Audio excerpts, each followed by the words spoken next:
Alright, so we are now going to be considering further cases of exponential functions, and we're going to first start off with the definition.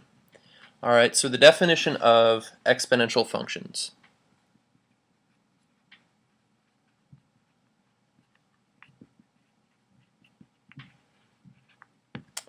Alright, so exponential functions, what are they? They are, let's see, it would be an equation of the form, and I'll actually write this in a different color, y equals a times b to the x, and there are some limitations on this where we have a not equal to 0, alright, which I would like to point out would be a very uninteresting case. The moment a is 0, 0 times whatever b would also be 0, and I just end up with the equation y equals 0. Alright, so a not equal to 0 is merely because we are not interested in the horizontal line y equals 0. We also don't want to consider, or we want b to be greater than 0, so we're considering only positive values of b. Alright, clearly I could plug in some negative numbers, but that would end up actually changing this significantly. We'll allow our minus signs to be affected merely in the a, or the coefficient of this function. And we'll also have the restraint or the constraint of b not equaling 1.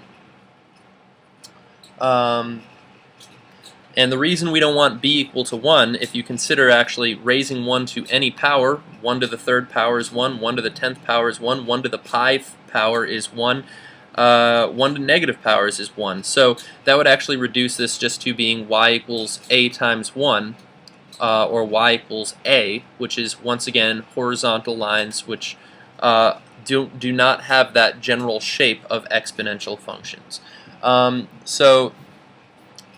So an exponential function is an equation of the form y equals a times b to the x, where a is not equal to 0, where b is a positive number, alright, and b is not equal to 1. And that is called an exponential function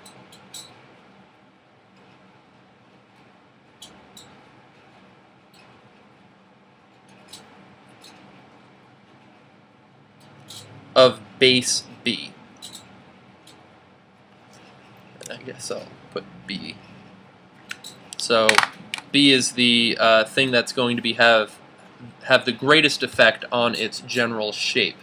Alright, regarding whether it's doubling every unit or tripling or halving, depending on the value of b.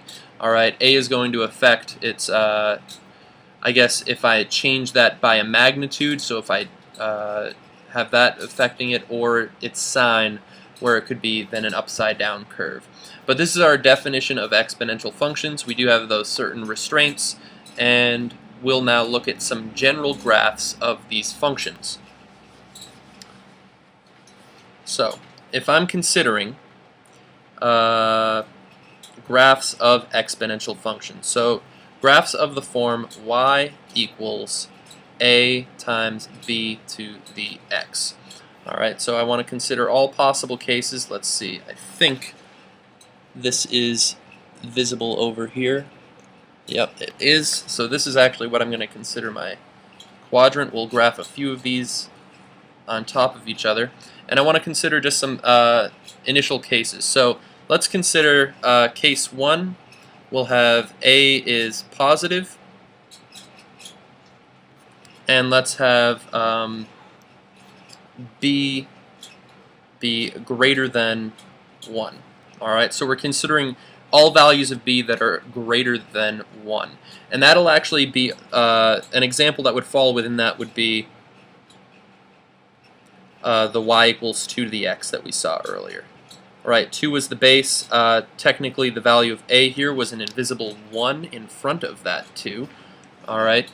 So a is positive, b greater than 1, and what we were left with was a curve. They always pass through the axis at 1 there, and we were left with the classic exponential curve like that.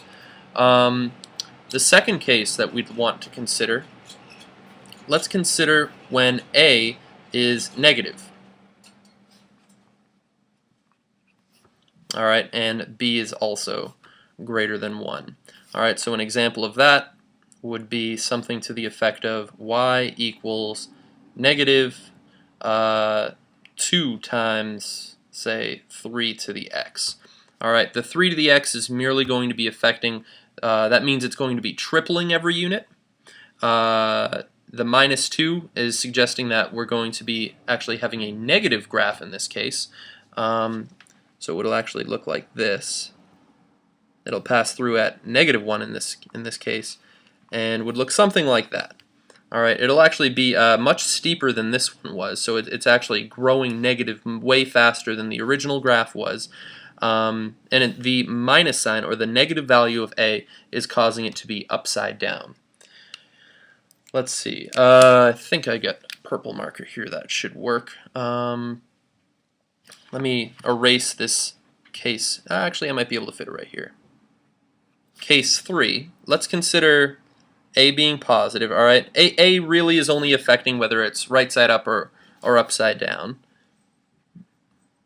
But I'm more interested in what about these other values of b. Actually, we already in our definition of exponential functions said that b had to be greater than 0. So we already know b is greater than 0. But let's also consider the values of b less than 1. So what I'm talking about here are fractional values of b, all right, that are specifically between 0 and 1. I would like to point out that over here I could have had fractional values of b in either of those cases, but they would have been fractions that were bigger than 1, like 5/4 for instance, or 7/2. I'm considering fractions that are like 2/3 or 1/2. And what that's going to do for our graph, it may be beneficial at some point to graph that out and make a table of values, but I'll do a general graph in this case. But our example, looks like this marker is dying, would be something like y equals 1/2 to the x. All right, so I have a fraction that's between 0 and 1 as my base for this function. Now, 1/2 to the value of 0, anything to the 0 is 1, once again, so it's going to be crossing there. But what is 1/2 to the first power? All right, so when x is 1, what is y? 1/2 to the first power would be 1/2. 1/2 squared would be a 4th. 1/2 to the third would be an 1/8, and so forth. And what about 1/2 to the negative first power? Now recall that a negative exponent is simply going to reciprocate this, or flip it, right? So that is going to actually end up being 2 in this case. And when I go further in this direction, then I'd end up with 4 and so forth. And it turns out that a fraction between 0 and 1 is going to reflect our graph over the y-axis. All right, so that's going to have that general effect on it, that it's going to start at a positive infinite value and go way down and approach 0 without ever reaching 0. So it'll still have the horizontal asymptote. And I just want to point out that all three of these graphs, in fact, do have a horizontal asymptote. And there is technically a fourth case that we could have considered, in which a is negative and b is one of these types of fractions. And just to show what that would look like, it would have been something like that. It would have just flipped that purple graph upside down like so. Alright, so that is the general, the family of functions for exponential functions of this form. A, once again, is affecting whether it's going, if it's going up or going down. And it can also affect just how fast it's growing, but only by a factor of some multiple. The values of b, when it's greater than 0, it's going to be increasing from left to right. When it's less than when it's greater than 1, it's increasing from left to right, and when it's less than 1, it would be decreasing from left to right. So that's what the value of b has an effect on that. So I will see you in the next example.